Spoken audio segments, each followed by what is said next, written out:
Welcome to the show about the show, the podcast. This is episode 465. My name is Will, and I'm eating breakfast at 2:23 p.m. Joining me as always is Ben, a.k.a. the policeman's dream. Hi, Ben. Hello.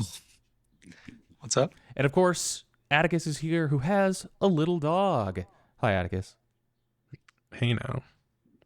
This is a show currently about Twin Peaks. Today, we're talking about The Return Part 7. Not Part 7, Part 11. There's fire where you are going. We also have a Patreon where we release a bonus hangout show every week. That's over at patreon.com/drskeleton. Boys, I've got a proposition for you. Would you like to move in together and wear silk robes? That kind of seems like the setup. It seems nice. Drink orange juice together. Eat breakfast later in the day. Although I'm going to predict Ben already does this, but puts milk in a glass jar for your fridge. Oh, yeah. You put it in a pitcher. You guys on milk carafe? I don't do that, to be clear. I don't do that. You don't do milk carafe? No. I don't know, something weird. It feels a little weird about it, but I don't know. Am I wrong that it's like kind you of just like to soak a though? sock with it and suck on it? Put it in a little bag. There you go. Put a little straw in it, one of those to-go things. Like they do Capri that in Sun like style. Canada, right? Oh, nice. Yeah. Elsewhere. Yeah. Elsewhere in the world, too. They're on the bag system. Yeah. Rather than jugs. All right. So I'm not getting a lot of enthusiasm about moving in.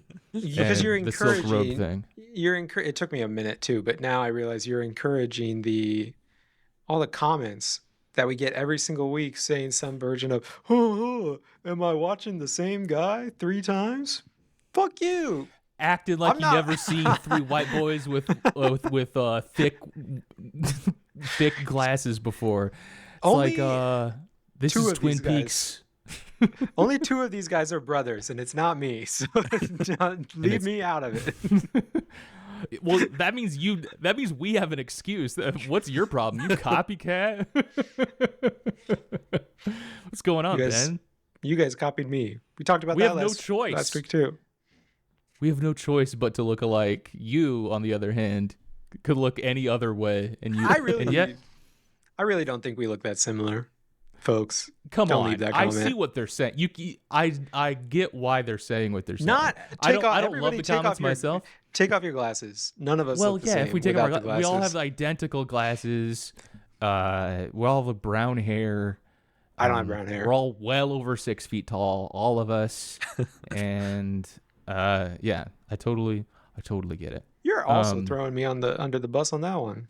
Actually, I can't remember how tall you are. Oh, right. Sorry. Yeah, Ben's kind of a short king. You're right. You're totally right to call me on that. I shouldn't have generalized that way, Ben. Yeah, that's my bad. Folks, we're going to be talking about Twin Peaks, The Return, Part 11.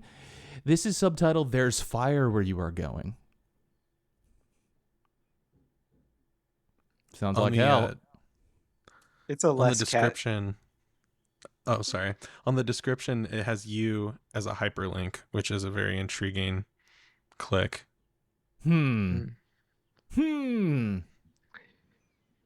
a much less catchy movie title than the movie's title. Oh, there's fire where you are walking. Yeah. Let's workshop that a little bit. Yeah. Gang, this episode aired July 23rd, 2017. It was directed by David Lynch. It was written by David Lynch and Mark Frost. This was Brent Briscoe's final television role here as Detective Mackley. I keep finding out every week I find out about a new actor who perished, who was in this production. We never really we didn't talk too much during Twin Peaks about what's going on in the world. We did a much better job of that during Lost, Had the Red Sox what's happening in 2017? Had 9/11 happened yet? Yes, all that kind of stuff. Yeah. It had happened in this season of Twin Peaks, I assume. We do. Yeah, that's a great point. We have pre 9/11 Twin Peaks and post 9/11 Twin Peaks. that we can compare and contrast. Yeah. How does the world of Twin Peaks handle the towers falling on that fateful day, on that crisp autumn day in early September? I'd say so far, the silence is deafening from this third season. Yeah, we need a statement from Bobby Briggs. I don't know. What do we think? They had the cockpit open on that private jet. They weren't really thinking That's things such a through. good Maybe it point. never happened. It didn't happen. Yeah. Yeah. Yeah. Atticus, you're sounding real crackly, and I hate to bring that up. But I'm to embarrass me on the pod. Well, I'm just worried that it's gonna ruin the show, so that's why I'm addressing it. And I don't know whether we should stop and figure it out or not. But just so you know, you're crackling. Atticus, you do make a good point, though. The plane cockpit was indeed open. This does signal to me that that's a data point for us to examine. Yeah. Whether or not Twin Towers, Twin Peaks. What do we get? Which is the South Tower, the Shadow Tower? You think? Which one is the Tulpa Tower, the Doppelganger Tower? Would it really be too kooky from David Lynch to do a 9/11 didn't happen plot? Is that really too He actually out there is. for him? We talked about this. He kind of is a 9/11 truther. Maybe we just talked about that in person, Atticus. Yeah. During one of our meetings. But yeah, he has apparently expressed. He went on Russell Brand's podcast at some point. Maybe back when that was less weird. There's a brief bit of time. I mean, I don't mean to. Yeah. Oh wait. Did he go on? He did go on Russell Brand's podcast, but I think I'm actually talking about when he went on Alex Jones's show, but like early 2000s, and expressed skepticism about the official story. Interesting. How it all went down. Interesting. That fateful day in early September. We have to watch out. We'll have to watch out for some other hints throughout the rest of I thought you were gonna say we're gonna have to watch the tape on as part of the series here. I'm gonna have to see recordings of. We need to go listen to the background, like text. Anytime there's a newspaper clipping or something in the show, we need to go back and investigate. What did they say? Saddam Hussein visited the UN today to say everything's going great, and I'm feeling more alive than ever. Hints that the Iraq War never happened. We see like the local news anchors in Las Vegas doing like, and next up, and then it's like terrorist attack, millions dead on the on the dice. Interesting. Well, I suppose, Atticus, I'm gonna ask you to read the summary, but if you keep crackling, I'm gonna have to reverse those privileges and send you to timeout. 3 boys play catch. As one of them goes to retrieve the ball, he sees a bloodied Marion Sullivan crawling out of the brush. All right, just a quick live listeners, join us on this little tech check. Ben, are you hearing that little crackle when he's talking? Yes. Okay.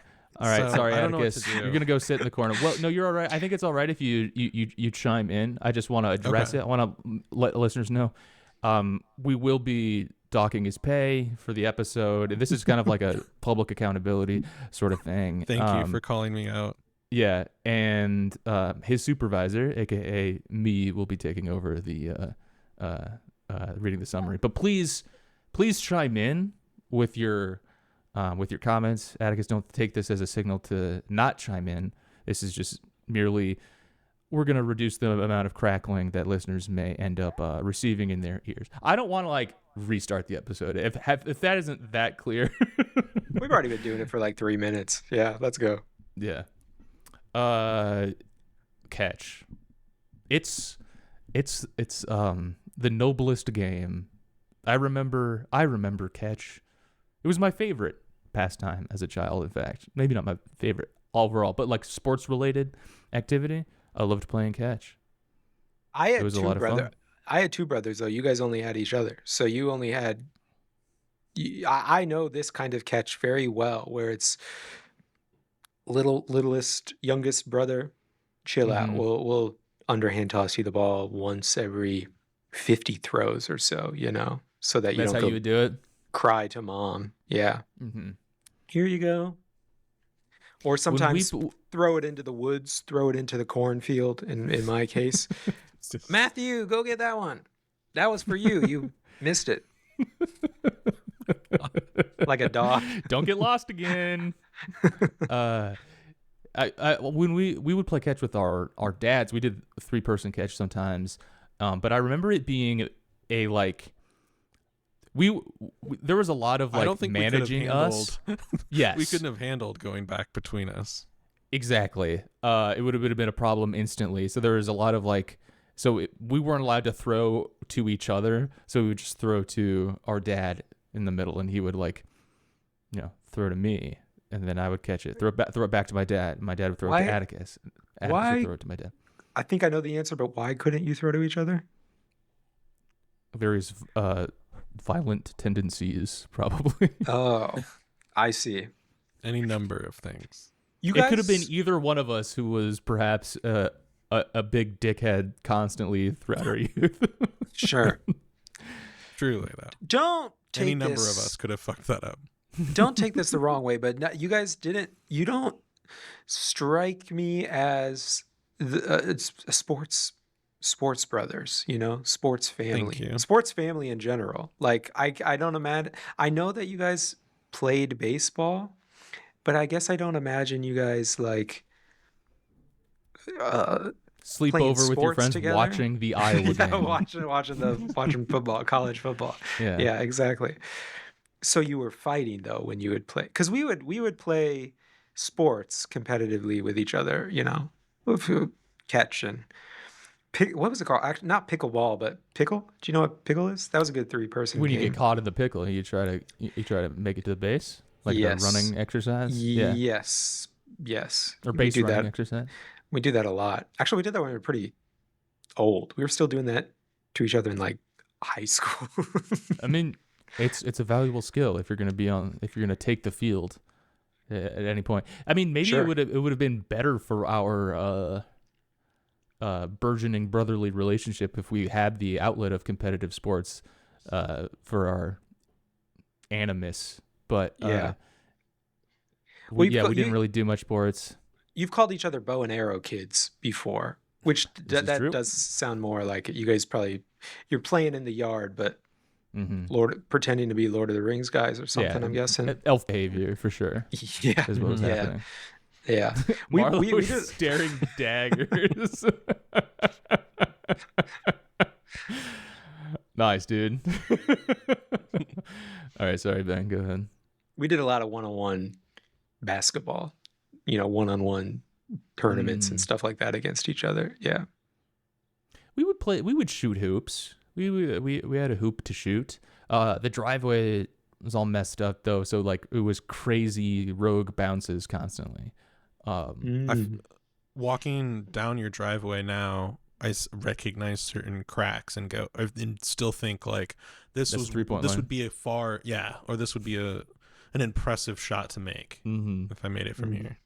Yeah, it did make for interesting horse though. I mean, yeah, that was something that we could have done.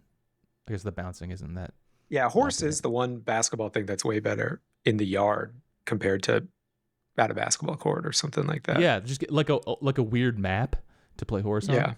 Yeah. I mean, honestly, I'm not a guy who calls it a map. Definitely not a sports kid. I'm not an NBA guy at all. But now that I'm thinking about it, they should put trees in basketball. That'd be more fun. Just right in the middle of the court or something. Hurdles. Yeah. What's the trampoline basketball? Oh, slam ball. Slam ball. I think it's slam ball, something fun. like that. Yeah. Slam something. Maybe it's not slam. I don't know. Right. Yeah. Anyway, that's not what these children were playing. Yeah, they were playing slam They ball. were playing catch.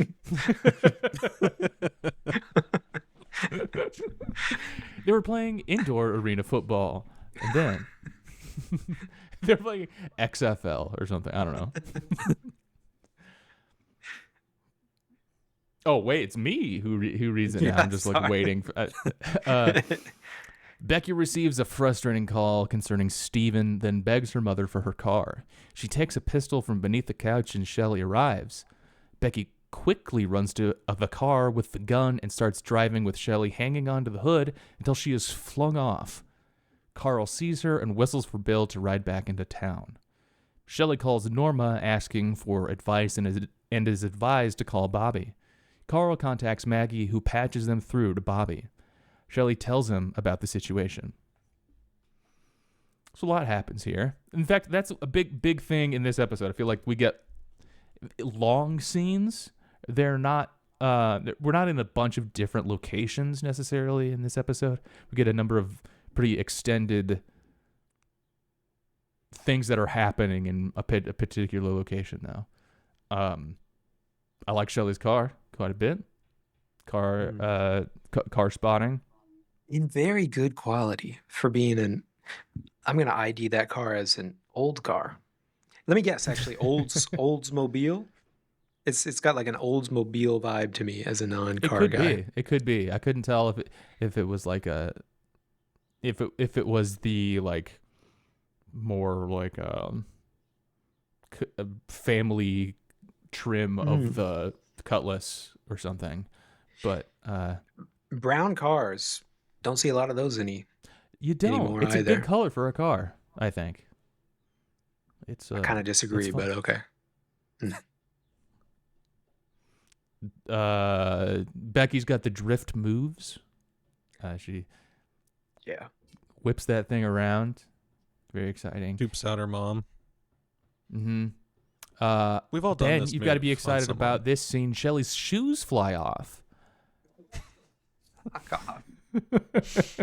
Which was apparently an accident. There's a fun BTS of this scene where, I don't know, some locals who were nearby were able to record the scene while it was happening. But yeah, I get the stunt performer gave an interview and was talking about that she has smaller feet than Majin Amick. Ben writing that down. That Majin Amick has big feet. And so her shoes didn't quite fit her. And then so when she was whipped around the corner, shoes went flying, and David Lynch loved it, so they kept it. That seems like can't you just get her the same shoes, but smaller? They offered to tape them onto her feet. That you just actually seems like... think offered to tape them onto her feet. Why do you have to do that? You're spending like millions of dollars on this thing, and you're like, we can only afford one pair of shoes. Can't you just get matching shoes that are smaller? That's actually, I love to admit it, pretty good question. Because like they're definitely wearing like multiple, but they're not like gonna trade shirts or something. Yeah. Like they're gonna and they're gonna get like a wig for her presumably and stuff. We know that you're an entirely different person, but it really confused the audience if they noticed that the shoe size was smaller. The shoe size of this person changed in between shots. Yeah. It is tight, now I'm kind of doubting. Also, how is it an accident? I feel like cut. Kind of too perfect, isn't it? We're going to need to do that. That was really good, but we're going to need to do it again, and you need to leave your shoes on this time. I know you just got blown across the front yard of this thing, but that wasn't in the script, Doug. I need you to stick to script. I think that is probably how a lot of productions would handle it.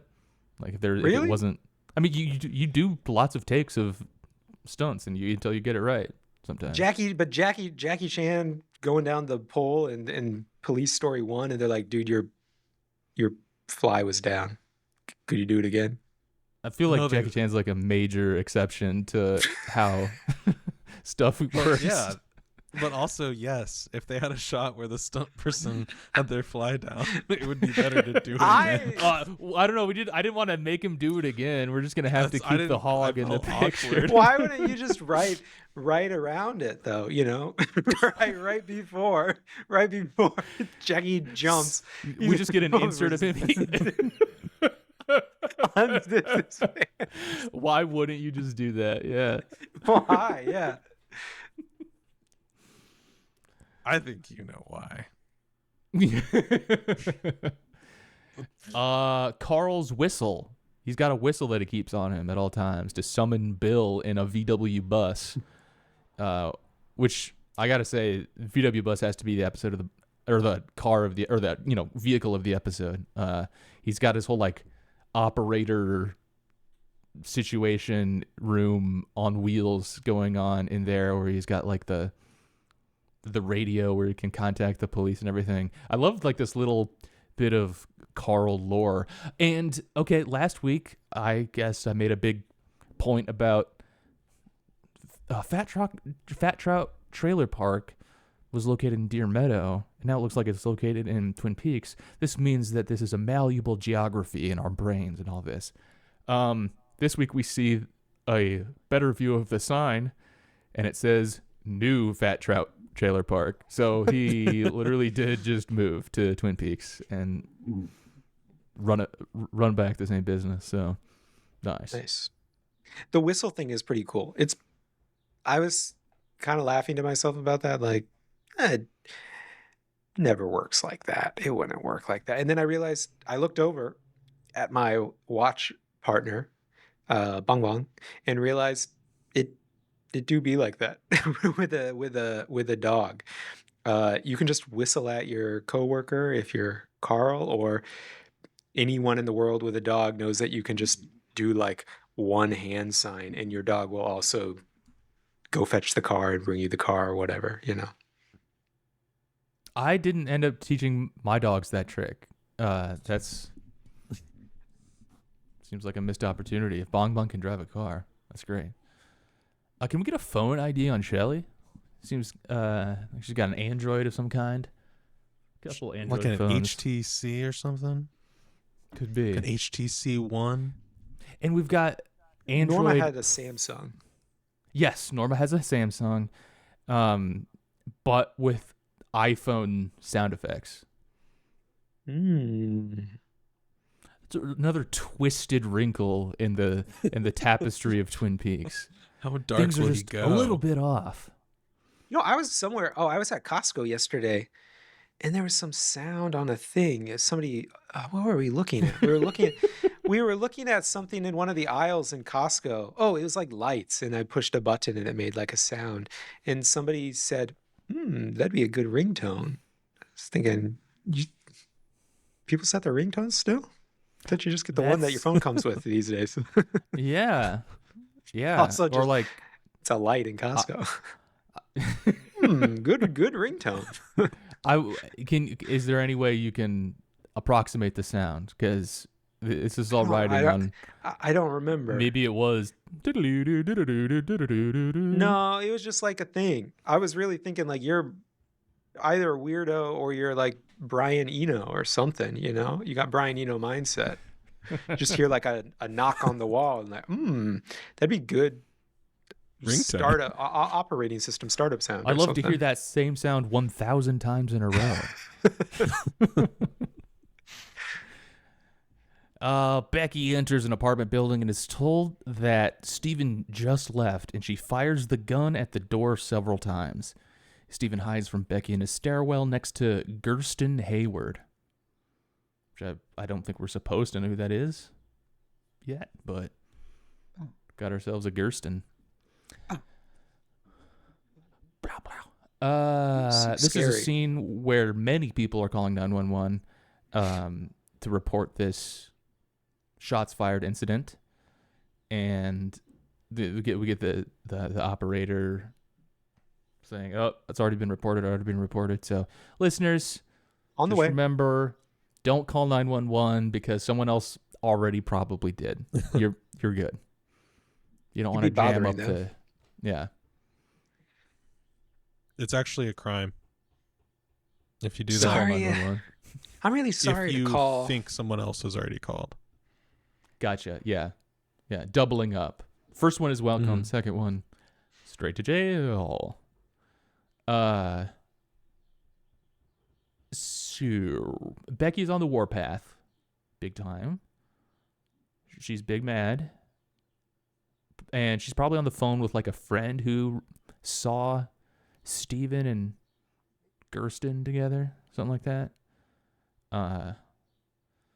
But I like Amanda Seyfried quite a bit in this episode. I think she does a good job, and it was fun to see her just unleash wrath. Actually, if she was shooting that gun, she'd did recoil in her face or something. In Buckhorn, Hastings leads the FBI and Detective Mackley to the location where he claimed to have seen Major Briggs. Albert and Cole spot a woodsman after Bill tells Preston about his activity in the house he brought them to. Cole and Albert approach the house, and Cole sees a hurricane-like vortex in the sky and raises his arms. As he starts to pass through the vortex, Cole sees a group of woodsmen standing on a staircase before Albert pulls him back and the vortex disappears. Albert then finds what he presumes to be Ruth Davenport's body and takes a picture of numbers written down her arm. Dan sees a woodsman approach Mackley's car, but stays silent. Hastings is killed when his head is inexplicably crushed. When Mackley screams, summon the FBI agents, Cole looks into the car and simply says, "He's dead." He's dead. Great scene. I love Albert pulling. Really good. I love Albert pulling Cole out of the hurricane-like vortex. Got to say, it's some East Coast privilege there. It's just a vortex to me. I don't know what the eye of a hurricane looks like. Never been to a hurricane yet. Did that scene, the vortex opening up, remind you of any other television show that might have aired a few years before The Return? I was thinking True Detective for this scene. Exactly. I was thinking big time Trudy. I was thinking of the only other TV show I've watched, Lost, and trying to remember a hurricane-like vortex. I wonder what David Lynch thought about True Detective. I'm not saying that he like ripped off True Detective or anything. But like it's a cool symbol to do that in the sky like that. And this location, this house, this trailer or whatever, it looks so evil. Like they do such a good job of making it feel like a place of massive evil. And even though they're like just crossing the fence into the backyard here, like it feels like they're stepping into the zone, straight out of Stalker or something. And like, I mean, it's big on the performances here, but like they're just approaching it closer, and it feels very foreboding. And we get a couple of different perspectives here. We see like what it is like from Lynch's perspective, which is like just crazy town. Like it's he's in the midst of the vortex. He's seeing the woodsman on the staircase. We see Albert's perspective, which is like this like in and out of focus light leak thing, which I think they're doing lens whacking. Do you guys know what lens whacking is? No. It's like a video term. It's like when you record a video and separate the lens from the camera, but like still hold it in place where it was, and then like move the lens around. And so it distorts the image and lets a bunch of light in and gets it soft. It's a pretty cool technique. And then we also see like not even we do see Diane's perspective. We just see like the two guys standing in the backyard, but then we get this really wide shot of like the whole thing happening, and it's kind of comedic. It's like kind of a break from it, where you sort of seem like, oh yeah, there's nothing like going on really. And I think this is another like Frost and Lynch addressing the audience moment. Like, they know what it looks like from a distance. Like, this thing is silly, or it can feel, it could look a little silly or whatever. What's that? I'm doing David Lynch's thing when he's sticking his hands up in the air. Like, what you were doing. I thought you were falling over.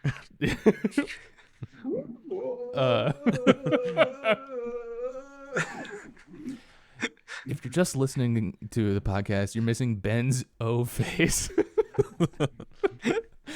But then when you get inside it, the vortex, like, you get close to the action, like, you see it, you can see the vision. I thought that was kind of a cool little thing, and of course, it being David Lynch at the center of that is rich with meaning. But I love Albert pulling him out. Like, okay, you're good. Yeah, it's like it's saving him, but it's not saving him. It's like, oh, everybody's scared at the last minute, but it's kind of Albert. Okay, you're done. You're done. Yeah. I'm saving you, but like don't go too far. He's a grounding presence for Cole here. That's why they work together so well. Because Cole needs Albert to be that calming, sensible presence there, the practical thing to pull him out of the pool when he's splashing around too long, kind of thing. Yeah. And it's a good reflection of the relationship there too. He's literally got his back, and he's gonna keep him grounded during that. I want to do a Diane suspicions check-in with you guys, because it looks like she sees that woodsman approach Mackley's car, but doesn't raise an alarm. She doesn't say anything in the moment. She brings it up later, but doesn't say anything at the time. Your theory was informing my read of that was making me, that tripped my suspicion as well. What was that? What did I say? What kind of fire did I spit? I don't remember. Just that you were suspicious of her last episode, or like that was a potential theory to keep in mind. Gotcha. Unfortunately, yeah, my suspicions are growing about Diane. I want her to be good, but I fear she's bad. But we do get to see Laura Dern just firing off looks as she's waiting during this. I mean, no one has screen presence like Diane. This is great.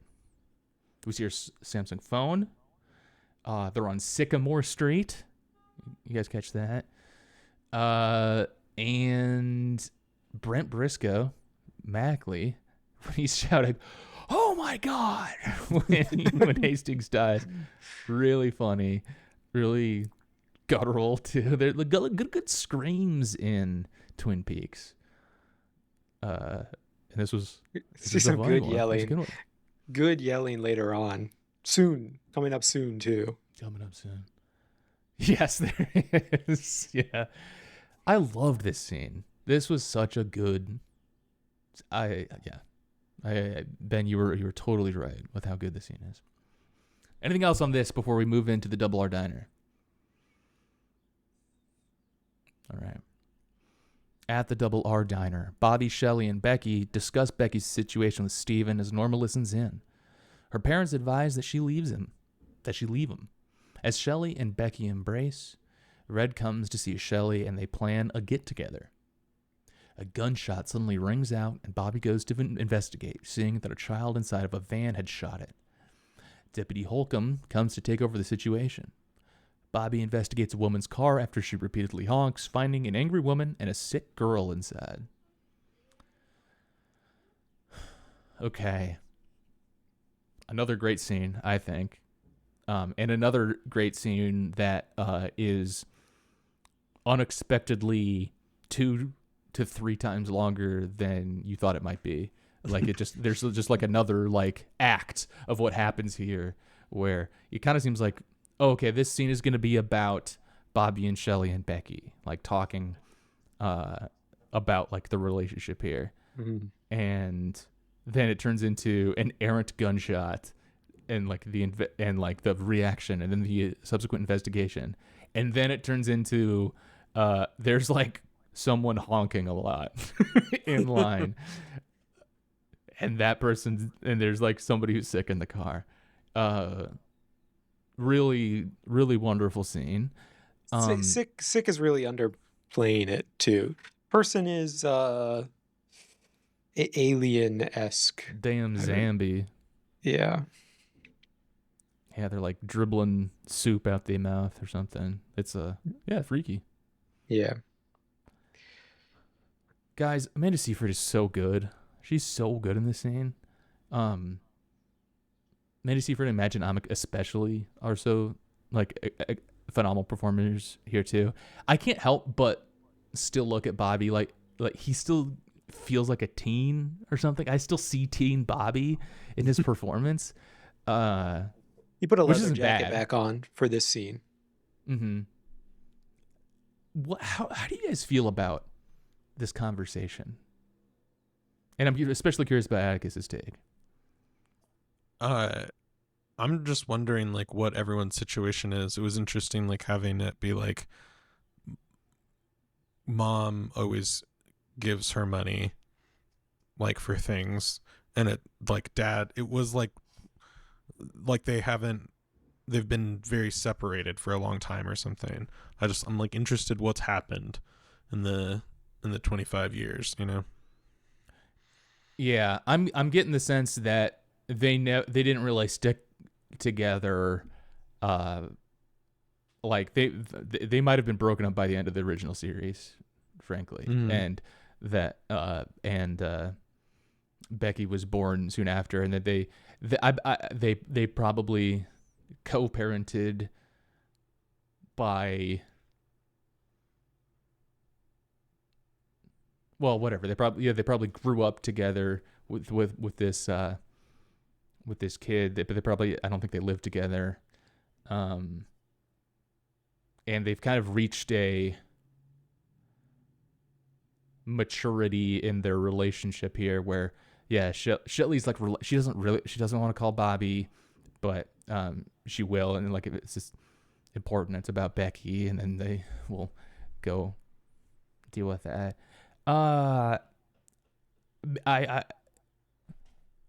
really liked how Ernest, like I felt like Bobby and Shelly both really trying to help Becky here. I think they're at a loss for what to do. They're not really sure how to handle the situation.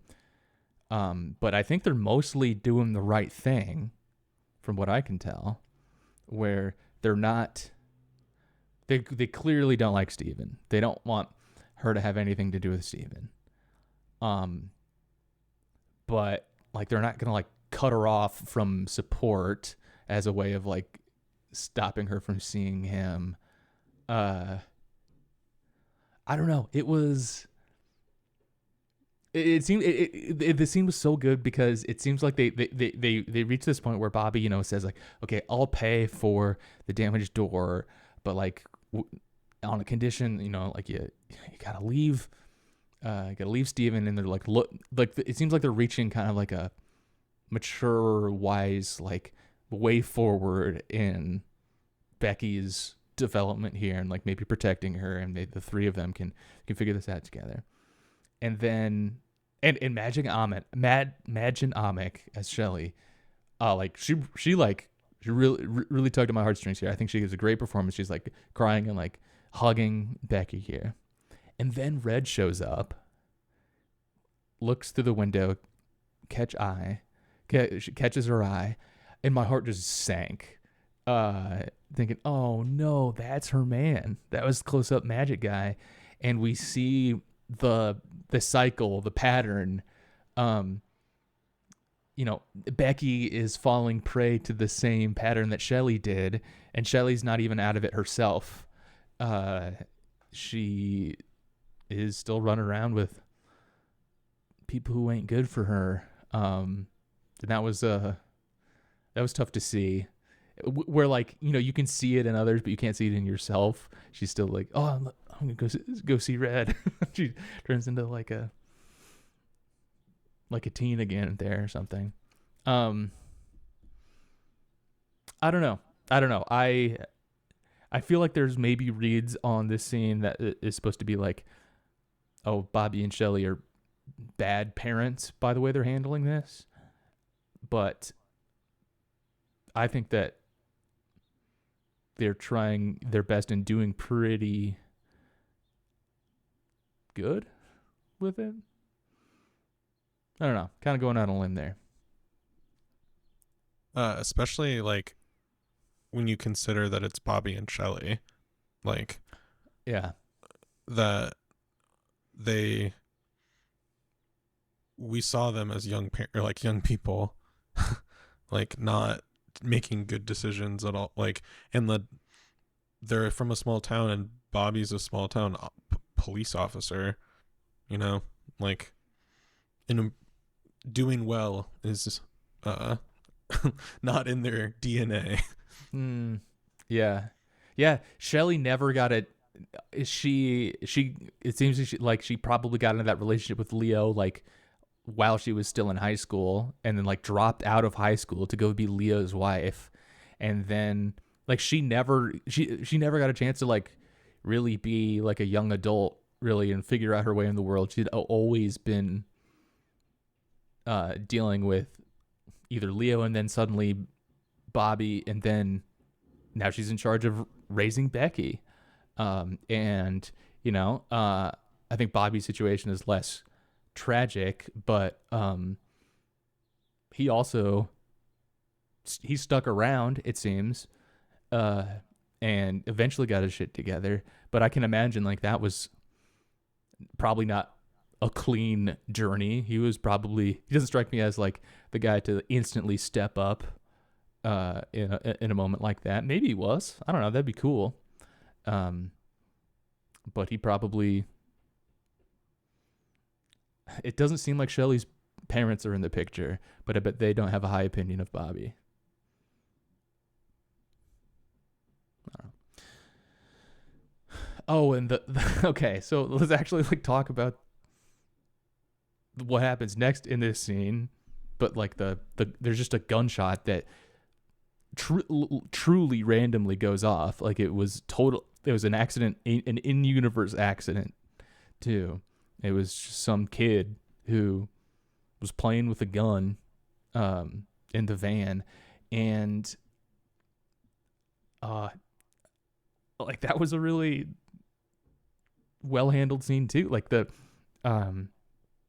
fury of like the kid's mom at you left like a loaded gun in the minivan where he could reach it. Like, you're insane. And he is freaking out. Like, he's probably angry and embarrassed and whatever, and handling it super poorly, freaking out, being bad. And then the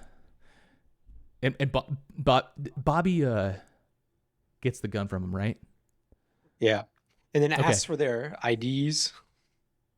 Mm-hmm.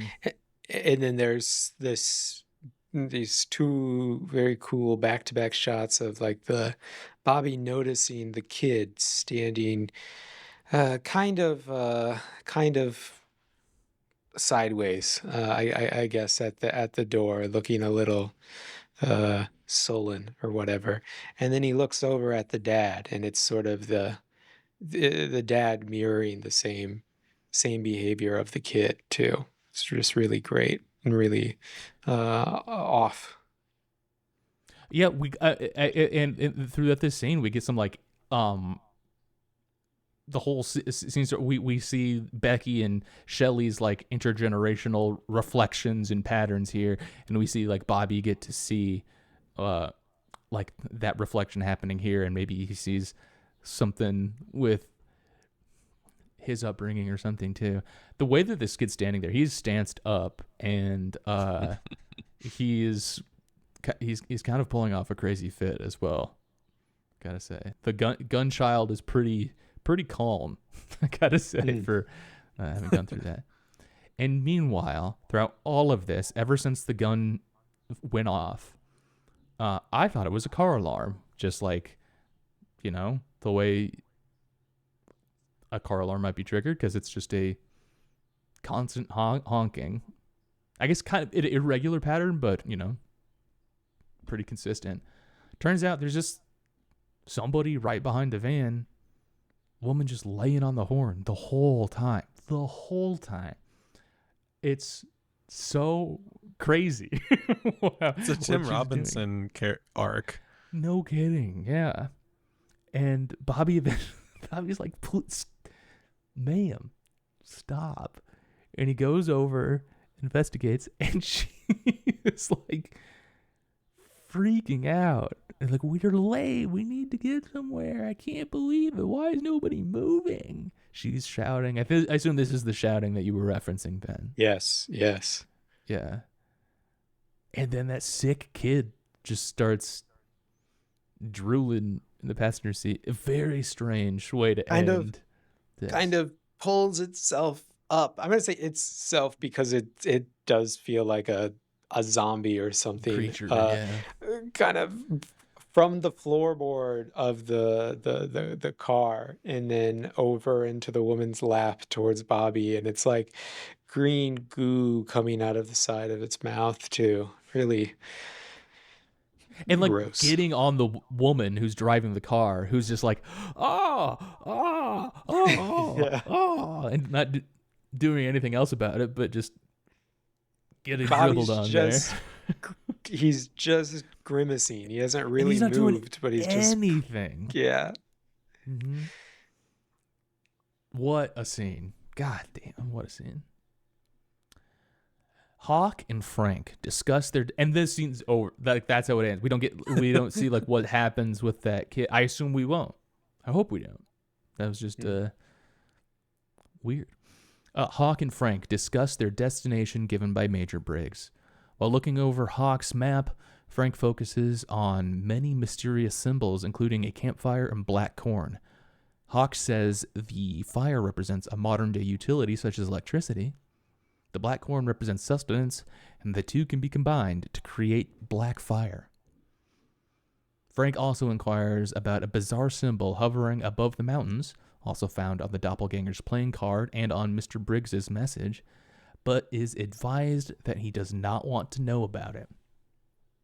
Lucy patches through a call from Margaret, who knows that Hawk found something. She tells them that there is a fire, or that there is fire where he is going. Deputy Holcomb enters, asking if Frank wants to see his new car. The map is old but always current. I think we get a big lore drop here. Robert Forster is dead too now. It's like one of his last roles too. It's so crazy how many greats are like are in this show to begin with, and then like that's their last thing. The bizarre symbol kind of looks like it could be an owl. So it's flying head on at you. It's got like wings maybe. But yeah, Hawk's like, you don't want to know about that. And I, for one, desperately want to see Deputy Jesse Holcomb's new car. Please. I would be sprinting out of the room. What you got? It's like a dark outside. What are you doing? Yeah, weren't you just like taking care of this scene? Because he does. Ooh, is this another indication that we're on disjointed timelines or something? But ostensibly, he was just on the scene of like a shooting. Did he just go buy a car and then drive it straight to the station to show off?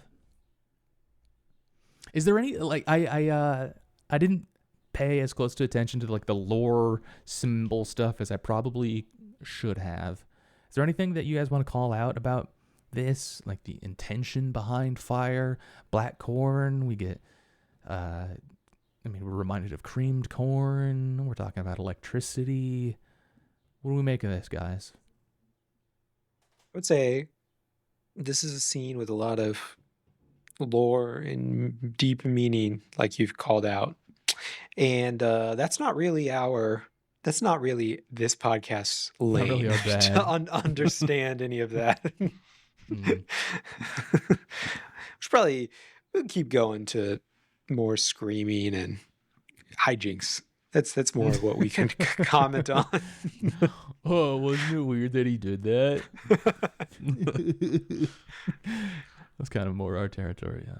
Yeah, I was lighting up or was Lucy doing like the thing where she's like, that'll be number 2 when it lights up. Yeah, when I hang up, it's going to be lighting up onto. Like, presumably, she's been giving that speech for 30 years. But who knows how long she was working for the sheriff's office before season 1. That's the part of the scene I liked.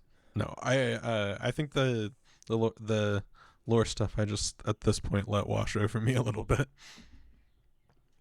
It does make me feel a little better about maybe not picking up on some of it earlier. There's a little bit of a relief where I'm hearing like Hawk talk about electricity, for example, here.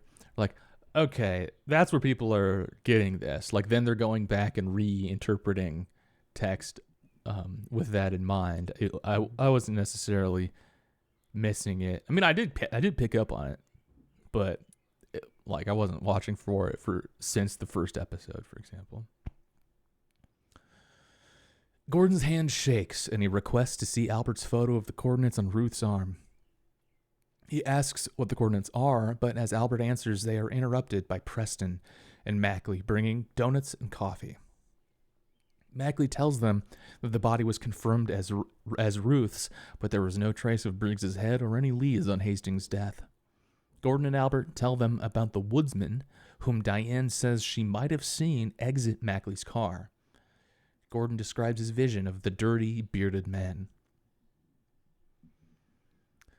I saw someone on Reddit this week posting about how they regret getting the numbers from Donnie Darko tattooed down their forearm. It's kind of like this, kind of like she got like the Ruth numbers. Interesting. What are the numbers from Donnie Darko? I don't remember that. I believe it's like when the world ends. Oh. Like 26th of October at 10 something or whatever. Okay. I like the Donnie Darko tattoo, but it's just 9/11. Why do you have 9/11 on your arm? I don't forget. I like Diane. The memento guy tattoos, and they're all just 9/11. You just forget. Just never forget.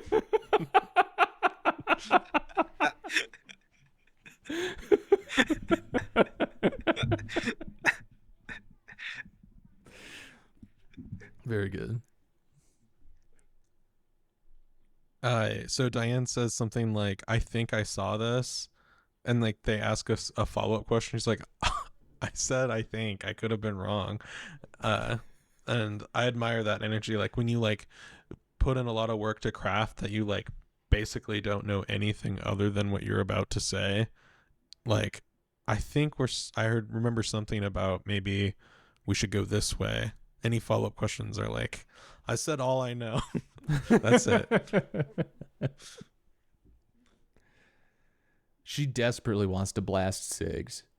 She's like, could you imagine how good this cigarette would taste with this coffee right now? Please let me smoke in here. Please. They're drawing a lot of attention to this smoking that Diane does. And we just learned about black fire and such, and I wonder if we need to be thinking about that. What kind of cigarettes does she smoke? I'm trying to pretend to be a cigarette guy. Cigarette ID, please. I'm not. I wouldn't be able to tell you myself. Presumably something elegant. Cruella de Vil style. I always remember that. Cruella de Vil smoked it on like the end of a thing. Like a holder. You know what I'm talking about? Yeah, like a holder. Somehow that's elegant. Cruella de Vil. Yeah. Literally, Cruella de Vil has just got like the black. She's just got the same wig, but black on one side, right? It's been a while since I met up with Cruella, but I'm feeling like Diane is like significantly chicer. Like I think Cruella de Vil is like kind of Miss Havisham vibes Really? a little bit, right? I thought Or she do was I have pretty that? cool too. Right. I don't know, maybe. Okay, I thought she maybe. was pretty cool. Or maybe she's kind of out of time, perhaps, but like still like classy and like maybe she drives like an old like Rolls Royce or something. She'd be driven around in that. But like Yeah. she wouldn't have a Samsung phone the way that Diane does. Cruella, yeah, that's true. Gordon Cole says, "Dirty bearded men in a room," referring to the woodsman. Gordon, they've got a word for that now. It's podcast. Owned. All you people with podcasts out there, take note. At Lucky 7 Insurance. Oh, also, they're cramming donuts down their gullets during this scene. They're loving the donuts. They're getting big in on the donuts and coffee here. Donut ID, please. Those are not. Those are homemade, local, I bet. Those are jelly filled. What's Dunkin'. the word for like Jelly-filled donuts? Crullers? Crullers are like the spun there with the texture. So that's not a cruller, I think. Do you guys have what are your guys' donut preferences? I don't really eat donuts that much. Ideal donut ever. I don't like cake donuts. In Iowa, a lot of people get donuts at Casey's. You guys get donuts at Casey's ever? They suck so much. I hated donuts because of that. Casey's, fuck your donuts. Cake donut. What does that mean? It's like donuts they have at Casey's. I think that's like most donuts, right? No, like a Krispy Kreme. I don't know what you call that, but that's like a normal donut. Oh, a cake donut's like it's like dense. It's dense. Go to you guys. I mean, you guys live I here. like that Go to Casey's and get the dense kind. I like the denser those. one. I don't like frosting or icing on my donut. I want it to be. You're eating a cake donut with nothing. I mean, my ideal donut would be something that doesn't have like I don't want like filling in it. I want it to be bready. A breadier donut rather. That's called a bagel. The closer, I mean, I like bagels more, so I'm kind of trying to get bagels are better. Yeah, territory. But cake donut sucks. What's another? So the other kind is Krispy Kreme style, like glazed. Yeah, what's that called? Is that a different? I don't know what you call it, but it's a different. It's not the glaze. It's the material of the donut. The breading part. That's different. Fried? I guess, yeah. But I feel like the cake ones are fried too. The old-fashioned donuts are good. Yeah. I think maybe that's what we're trying to say. Oh, you know what? It's like, do you know what are the Little Debbie ones that are tiny and have you know what I'm talking about? Kind of. They have like a chocolate. Yeah, like chocolate, or they have the powdered sugar on top. The material, the material of that, whatever you call that. I don't know how to say material. That? No, that's like a cake. That's like a cake, basically a cake donut. No, I like that. I prefer that. Oh.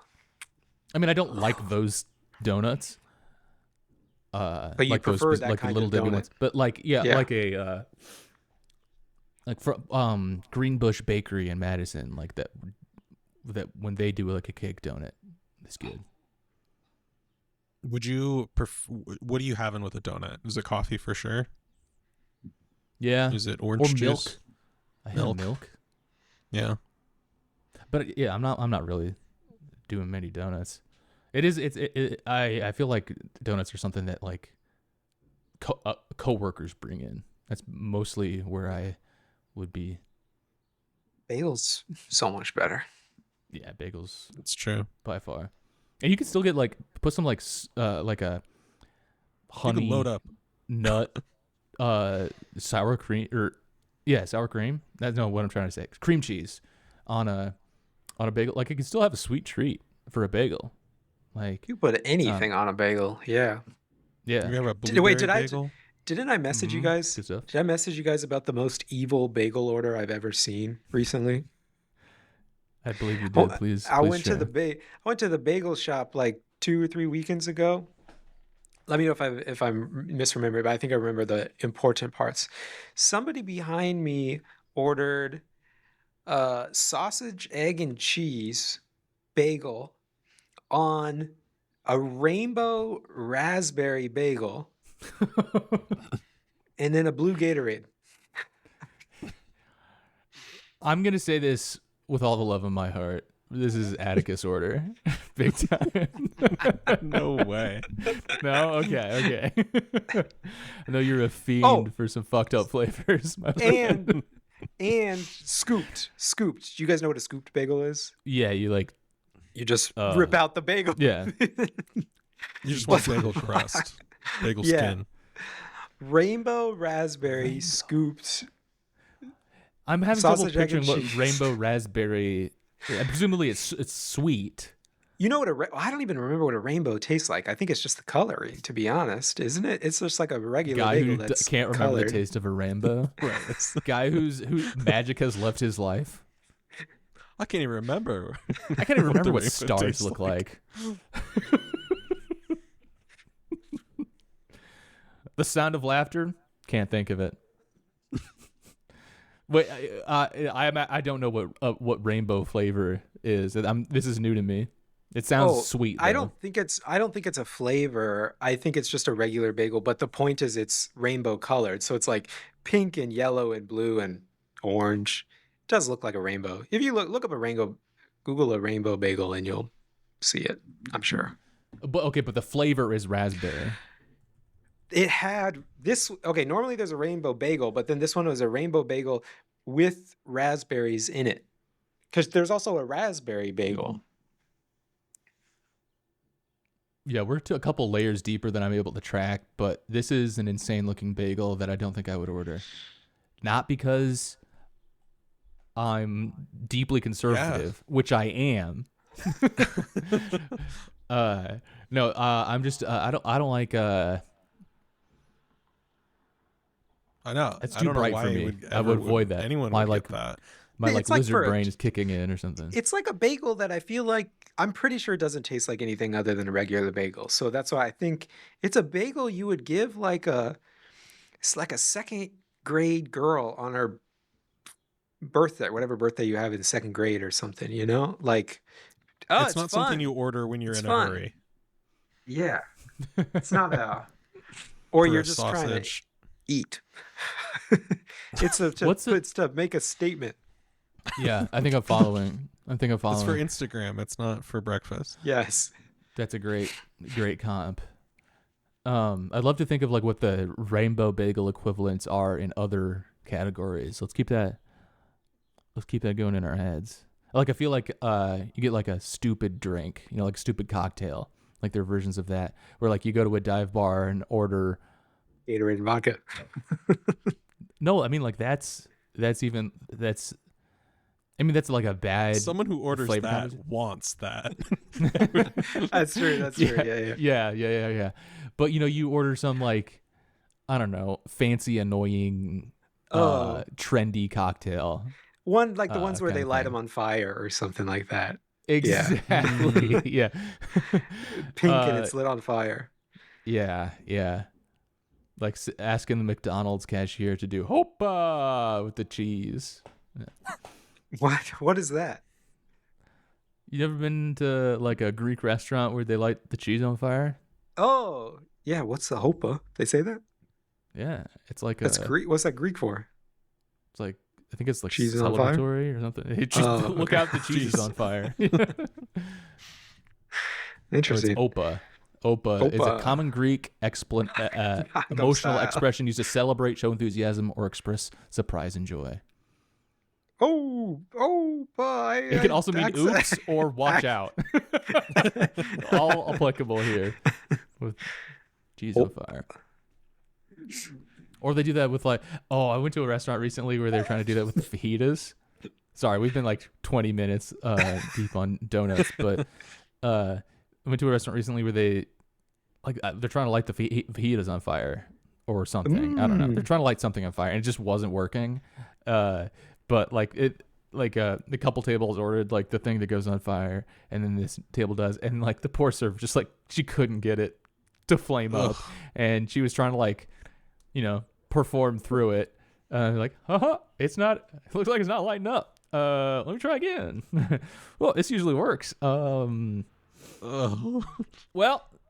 you saw it earlier. They had it over at that table. Here you go.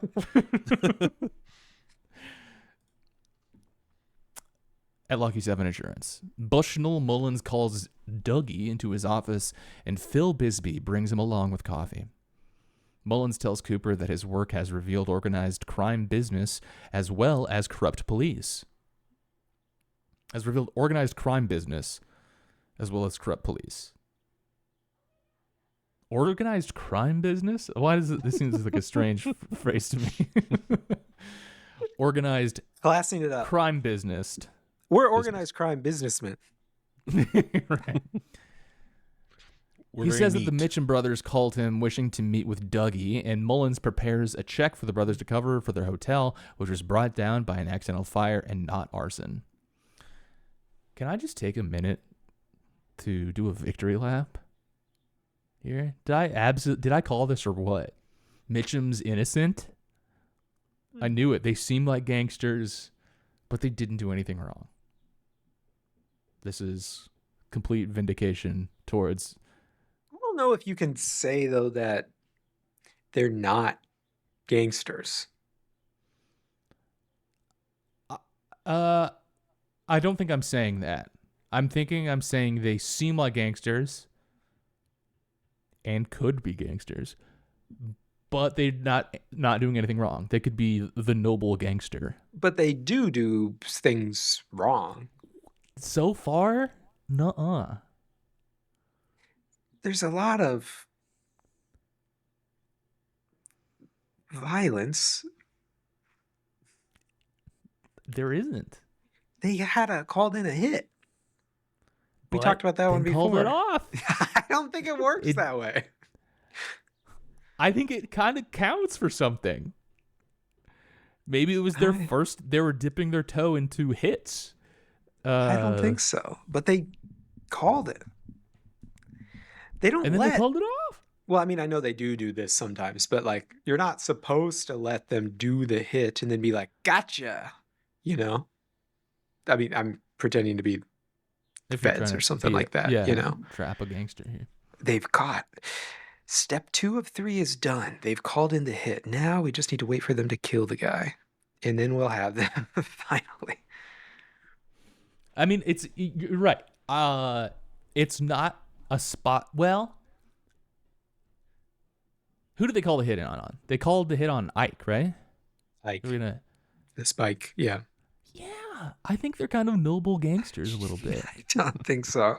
They haven't done anything wrong. And remember, even if they did do something wrong, they at least beat the shit out of Brett Gelman. So, like, that's got to count for a lot. Isn't the money that they're getting, though, did they actually deserve it? Yes. I mean, sorry, did they actually get the insurance money, or did this, I guess I'm confused on that now. Was this always an insurance scam that they planned? No, it was not a scam. I think it seems like it burned badly down months ago, and it was an honest hotel fire. Okay. I think we're still going to have to agree to disagree on this one, though, because I don't, they're still gangsters. Also, I don't think you have to be doing illegal stuff to be a gangster, but I do think that they're gangsters who have done illegal stuff and doing bad things too. Okay. I think my point is not that they haven't done anything wrong or illegal. Like I say, literally is my point. They haven't done anything wrong. But like they still might be gangsters, but they're like good guys narratively. Okay. Rodney eats an afternoon breakfast. Though. What? They have a menacing presence at the very least. Sure, yeah. They're giving gangster, but they're kind of nice. They're kind of nice with it, a little bit. Where they are also like they don't want to fire Candy because she wouldn't be able to get another doesn't job have a place to go. Yeah. And they kind of talk about their feelings together too. It is kind of like, what is going on with like the girls that like, what job are they doing? Like, it feels kind of suspect for what's sure. going. Yeah. Yes. Definitely willing to disavow at any moment once we find out what's going on with Candy, Mandy, and Sandy. But like for now, they're good guys. Rodney eats an afternoon. We all agreed. Great. Rodney eats an afternoon breakfast and is soon joined by his brother. Bradley tells him that he had a dream about killing Douglas Jones, anxious for their meeting. He's like, I just can't wait to kill this guy. This is where they're chilling in their silk robes. This was just fun. What cereal are we eating? Are we eating Raisin Bran? Is that what it? It's cereal of some sort, isn't it? Yeah. And he's and doing a lot of spoon work, I noticed. And making a lot of business with the mouth during it. That's just got to be fun as an actor to act as something for David Lynch and just do a lot of business with something. I don't know, just chew the scene. Time. As he is escorted by Mullins, Cooper sees Mike in the red room in the doorway of a bakery and starts walking to him. He orders a rainbow bagel with sausage and cheese on it. He returns with a box, and Mullins takes him to the limousine hired to take him to the meeting, driven by the same driver who took him home from the Silver Mustang Casino.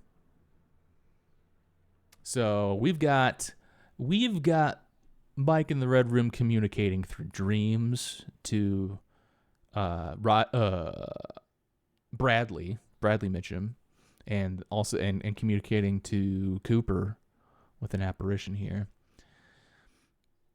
I think I'd like to be driven around in a limousine, fellas. Seems nice. I finally come around on flying private and being chauffeured. You've convinced me. Fine. You're going to let it happen to you. Yeah. Got a lot of fun shots of the Vegas Strip. They're driving around. Can you get a limousine and a driver? Well, here's a question. Where do you park the car? You don't have to. The limo driver does it. But where does he park it? Back at the limousine place? You find like a spot in the parking lot where there's enough space. You got to park across spaces or in the back or something. You park far away from something out of the stuff. People park semi trucks places and sure, but I don't think vehicles. You want to. Do you really want to park your limo in a semi truck parking spot? I'm just wondering, can you get a personal driver before? Does your personal driver have to be a live-in personal driver? Mm-hmm. Yep. Those are the rules. Sorry, Ben.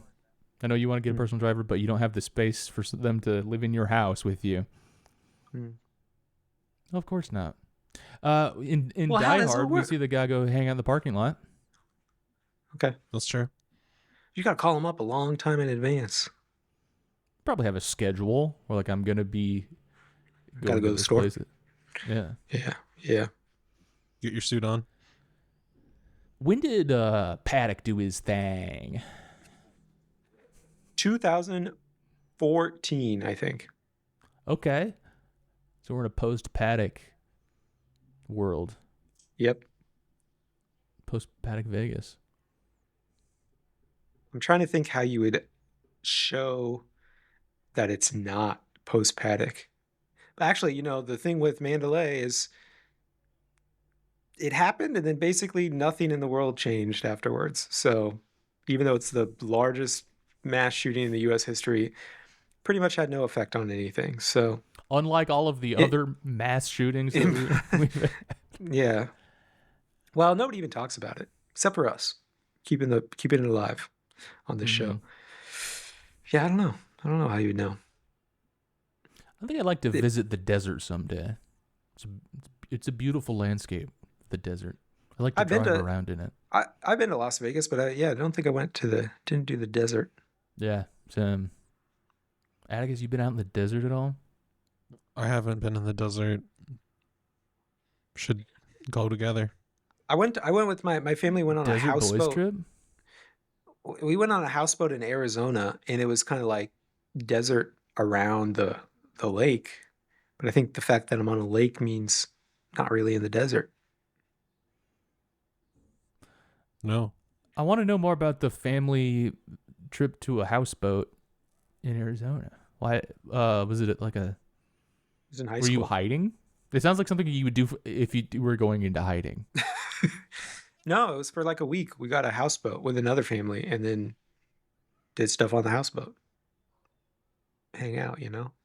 Okay. But you're on a boat, and there's beds and stuff. Was it fun? You had a good time? I think I had a good time. Did you houseboat again? I don't have many memories of it. Boats, water stuff, not really my thing. I mean, I'd like to sit around, but every time somebody's like, "You want to sit around in the sun?" No, I'm okay. Stay inside. And you can't be inside on the kids. houseboat? You can. You're inside I guess you are inside most of the time, but like, why go through the effort of going to find a lake and a houseboat then? I could just do that in my If you house. just be inside. Yeah. What are you doing? Because you could go to Hey restaurants kids, wouldn't it be fun outside. to technically not be on any state land for 2 weeks? Dad came We're home gonna in play a a- big hurry, and we got in the car and lit out for Arizona. And then you got to do stuff. Like one night there was a big storm, and they were like, You gotta do "Okay, stuff to like blow into the breathalyzer so Dad could start his car. we gotta." There was like, "Okay, we gotta go ashore, and all the guys, you gotta help dig big holes so that we can stuff the anchors in the holes." That doesn't happen when you have a house. You're not like, "Oh, there's a storm. The house might flip over in the middle of the Hey night." Ben, how tall are Gotta you? anchor it down. Yeah.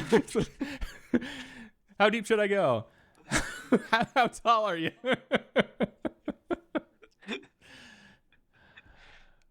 All right. The Mitchum brothers wait for Jones, and Bradley further describes his dream, particularly noting that Rodney's cut from Candy was healed. Bradley rips off Rodney's bandage, revealing that the cut is indeed healed. Cooper soon arrives and is assisted out of the limo by its driver. Bradley sees the box that Dougie holds, saying it was in his dream, that they cannot kill him because of what it may contain, according to his dream. Rodney asks if there is cherry pie in the box, which Bradley confirms, meaning that Dougie Jones, or the guy they think is Dougie Jones, is not their enemy. He frisks him, finding the check for $30 million to cover their damages, overjoying them. Doesn't cut into the pie to confirm it's cherry. This I mean, is true. later on you do it. It's a But, leap of you know. faith. Mm-hmm. Was that a bandage on Rodney's head? Band-Aid. Okay, I misread it then. I thought it was like a prosthetic gash that was on his temple there, and that he like took it off. It was like, oh, that was makeup, and that they were having like a fourth wall breaking moment too. And then the next shot is them very obviously walking up to their marks that are on the ground. Like they like there's, you know, like marks, and you're seeing like where you stand. But the marks are in the shot when they get out of the car. And so I thought like, whoa, well, like we're really drawing attention to like the artifice here in a big way. I need to rewatch though, because it was so clear in my mind that it was like a little rubber fake cut thing. Okay, damn. Yeah.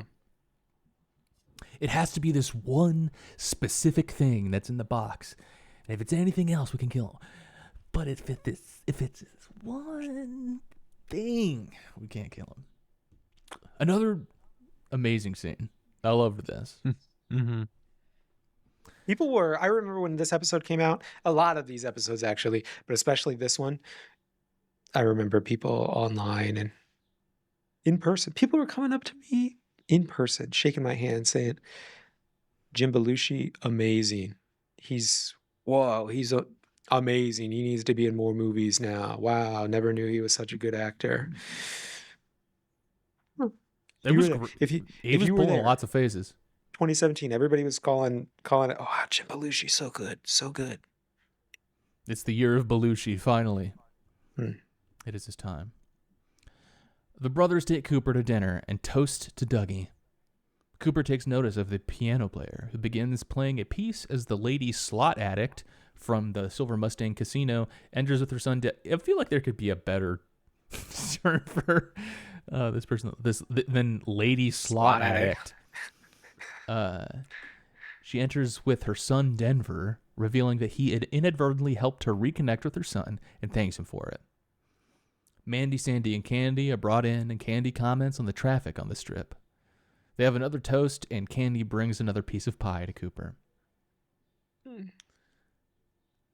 The lady slot addict says that she got a little dog now. Just slot addict. We don't have to we don't have to gender it. There are no men slot addicts. Why can't she just be the slot addict? I just see slot addict. Yeah. I call her Jackpot Lady in my notes, which I think is Mrs. Jackpots. There's a Mrs. Jackpots, yeah. She's got her life back and she has a little dog.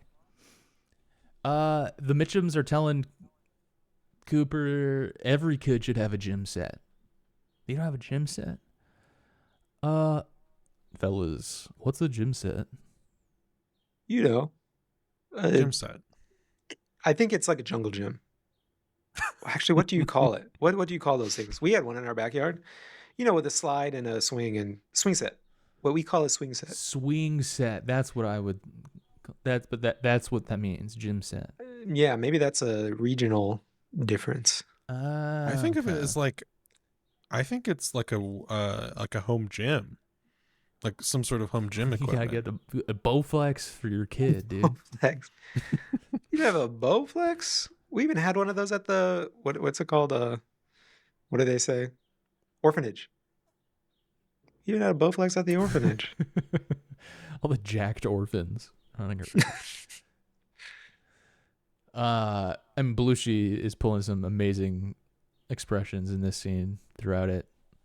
Really good. And I would love you, Ben, to give us the event pianist take on this scene. It did bother me a little bit. Yeah? How so? I mean, okay, I know that this is dumb. This is the gun guy thing of, ooh, that's not how many bullets are in that gun, or whatever gun guys say. It's just not even trying to pretend to play the right notes. I don't like that. Or his upper body is just too still, and his arms pivot in all directions at the elbow, so you can't see. Atticus, what did you make of the pianist here? I don't remember them showing it for very long to even start to. You got to play over the credits. It's like the last. Yeah. Last shot. There are a couple long shots before. I didn't really worry about it. Did either of you recognize the pianist? Oh, no. You didn't, no. Atticus. No. Don't cheat. Like you see, I was trying. Towards that keyboard. I did. That's funny that you say that, because I was thinking I'm definitely missing something here, like every other scene. Okay, very interesting. What is it? Do you want me to tell you who the pianist is? Sure. Is it Elton John? It is not Elton John. It is, of course, Count Smokula. What? This is okay. I just was curious. I didn't recognize who it was playing. Okay. And he's not credited. But a guy named Robert Miles is playing the piano here at the end, and Robert Miles has a character that he plays called Count Smokula. He's a comedic fictional character created and portrayed by Robert Smokey Miles.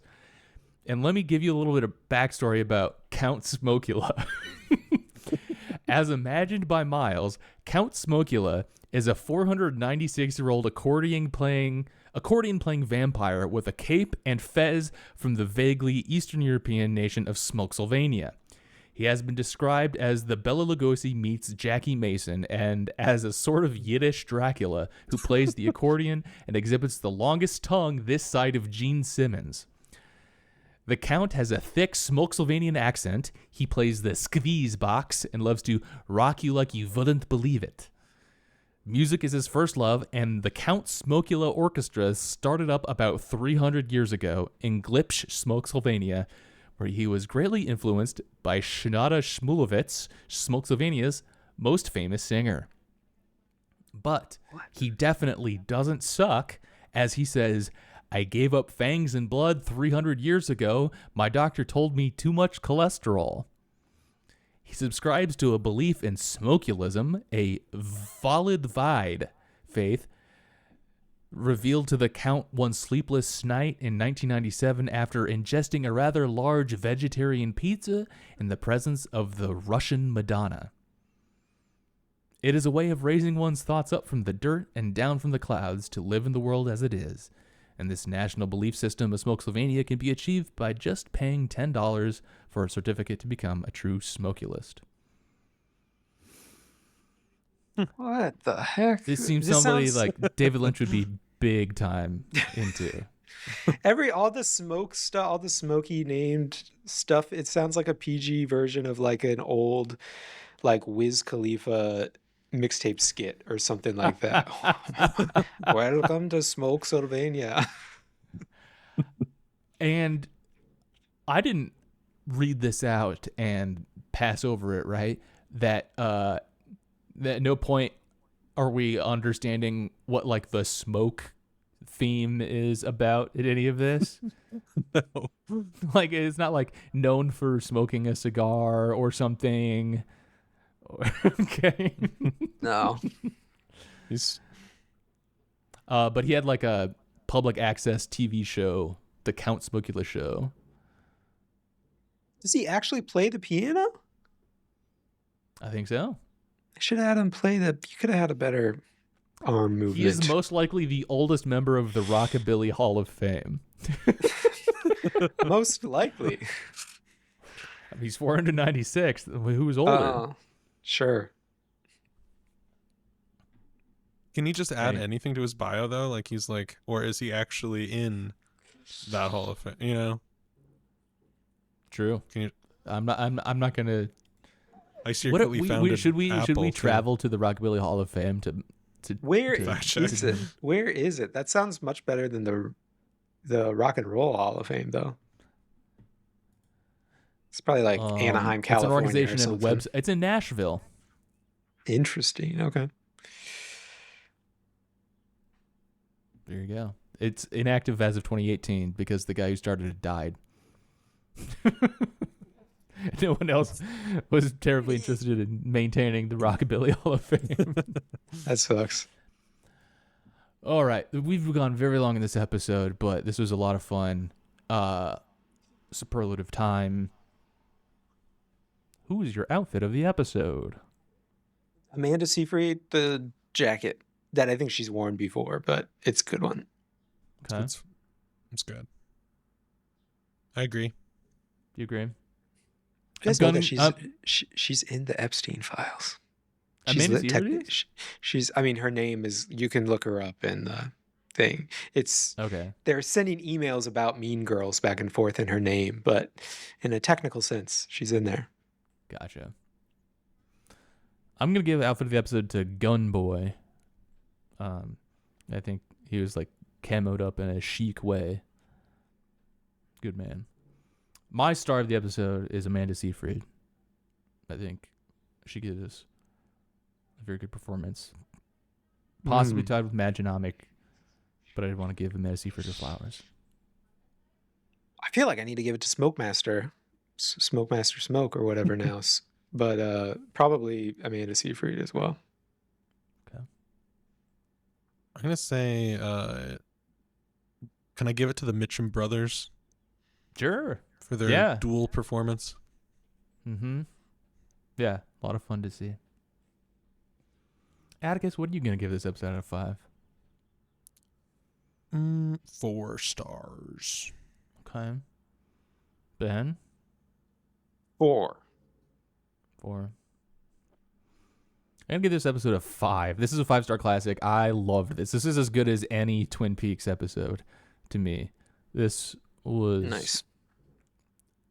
So much fun. I loved it. I was having a good time. Folks, thank you for listening to the show. You can email us at drskeletonsartschool@gmail.com. You can support us on Patreon at patreon.com/drskeleton. Next week, we're going to watch The Return, Part 12, Don't Get Bit by Count Smokula. In the meantime, and Ben, hit him with that catchphrase. Smoke it up.